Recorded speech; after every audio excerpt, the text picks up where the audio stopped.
साबरमती आश्रम था वो। 1948 की शाम थी, लगभग 4 बज रहे थे।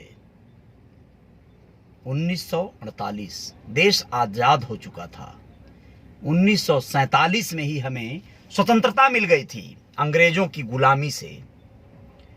और 1948 का वो यही गुनगुनी ठंड वाला, जो वैसे उत्तर भारत में तो हाड़ कपाने वाली ठंड चल रही है, बर्फीली हवाएं चल रही हैं, लेकिन गुजरात के साबरमती आश्रम में बहुत ज़्यादा ठंड भी नहीं कहेंगे और गर्मी भी नहीं कहेंगे।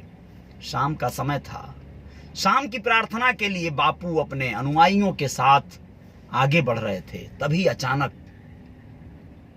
एक अनुयायी आकर उनका पैर छूता है और बहुत करीब से उनकी छाती में रिवॉल्वर की गोलियां उतार देता है। जी हां, नमस्ते, मैं हूं Ajay Sahni, star real reporter news के अपने पेज पे आप सभी का हार्दिक स्वागत, अभिनंदन करता हूं। आज का दिन मेरे जैसे संवेदनशील व्यक्ति के लिए दुखी इसलिए हो जाता है, दुख देने वाला दिन इसलिए हो जाता है कि मैं थोड़ा सा अलग हूं। बहुत सारे लोगों के लिए आज का दिन खुशहाली का दिन है, आज का दिन गर्वान्वित और पर्व मनाने का दिन हो सकता है, लेकिन अजय साहनी स्टार के लिए आज का दिन बहुत दुखद है। उसका कारण यह है कि देश को आजादी दिलाने में सबसे ज्यादा अहम भूमिका निभाने वाले राष्ट्रपिता महात्मा गांधी की आज पुण्यतिथि है। आज ही के दिन उन्हें नाथूराम गोडसे ने गोलियों से भून दिया था, छलनी कर दिया था। वह हे राम कहते हुए जमीन की गोद में धाराशायी हो गए थे। उनके चाहने वालों ने दौड़ाकर नाथूराम गोडसे को पकड़ लिया और पीटना शुरू कर दिया। सत्य और अहिंसा के दम पर जिस बापू ने अपनी पूरी जिंदगी समर्पित करके अंग्रेजों के हाथों से या उनके गले से हाथ डालकर उनके हलक से आजादी को निकाल लिया था, वह बापू अहिंसा के दम पर चलने वाले लोगों में से थे। गोली लगते ही जब वो गिरे और वो देखे कि उनको मारने वाले को उनके लोग पीट पीट कर मार न डालें, उन्होंने इशारे से कहा, नहीं, छोड़ दो, नहीं मारना है। पुलिस आ गई थी, गिरफ्तार हो गया था नाथूराम गोडसे। आज के तारीख में बहुत सारे ऐसे कुंठित मानसिकता के लोग हैं इस देश में जो नाथूराम गोडसे को महान और क्रांतिकारी का दर्जा भी देने से नहीं चूकते, लेकिन उन सब के मुंह पर यह एक तमाचा है रियल रिपोर्टर न्यूज का कि उस बापू को इस तरह से गोली मारकर मौत के घाट उतार देना ये कोई नई बात नहीं है। जब भी दुनिया में कुछ अलग लोग जन्म लिए तो उनके साथ कुछ ऐसे अवसाद भी पैदा हुए जिन अवसादों को अमृत समझने वाले लोगों ने उनके जान की हमेशा जो है क्षति पहुंचाई।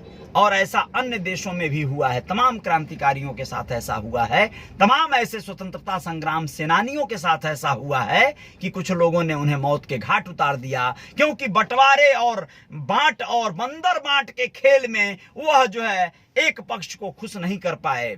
सभी को मनौवल करने के चक्कर में कहीं अछूते रह गए, अधूरे रह गए। एक भाई जो दूसरे भाई का हक अधिकार खा जाना चाहता है, लूट लेना चाहता है, या उसे कहीं का नहीं छोड़ना चाहता है, ऐसे भाइयों के लिए अलग तरह का रास्ता निकालने वाले गांधी हम सब की दुनिया से आज ही के दिन चले गए थे। मौत को उन्होंने हमेशा के लिए अपना लिया था। आज उनकी पुण्यतिथि है और ऐसे महान संत को मैं प्रणाम करता हूं, अभिनंदन करता हूं। और ऐसे संत दुनिया में फिर जन्म नहीं लेंगे।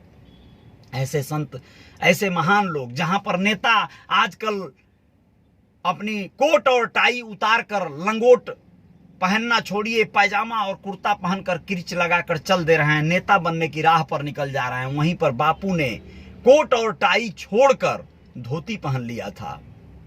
वह बापू जो पढ़े लिखे थे, वह बैरिस्टर थे, वकील थे, एडवोकेट थे, विदेशों में पढ़ाई किए थे।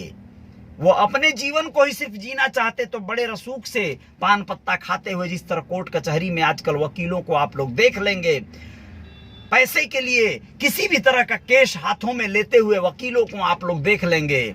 महात्मा गांधी बड़े अच्छे एडवोकेट के रूप में अपना जीवन बिता लिए होते, लेकिन उस संत को तो कुछ और करना था।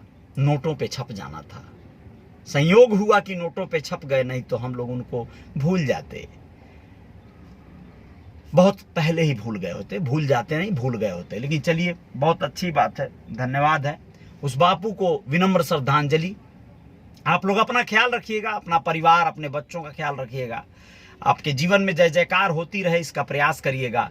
कुछ ही क्षणों में आते हैं कुछ और वीडियो पे। अपने जयकार में बैठ गए हैं तो जय जयकार तो होना स्वाभाविक है।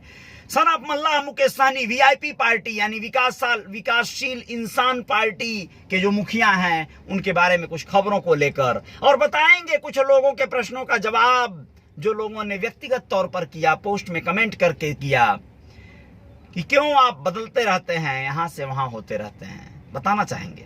बहुत बहुत शुक्रिया, ध्यान रखिएगा आप सब अपना, और धन्यवाद है आप सभी को।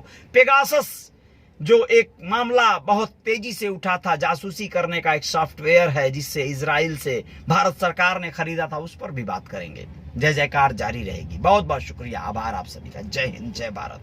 विनम्र श्रद्धांजलि बापू को मेरी ओर से। बहुत बहुत शुक्रिया, बहुत बहुत आभार आप सभी।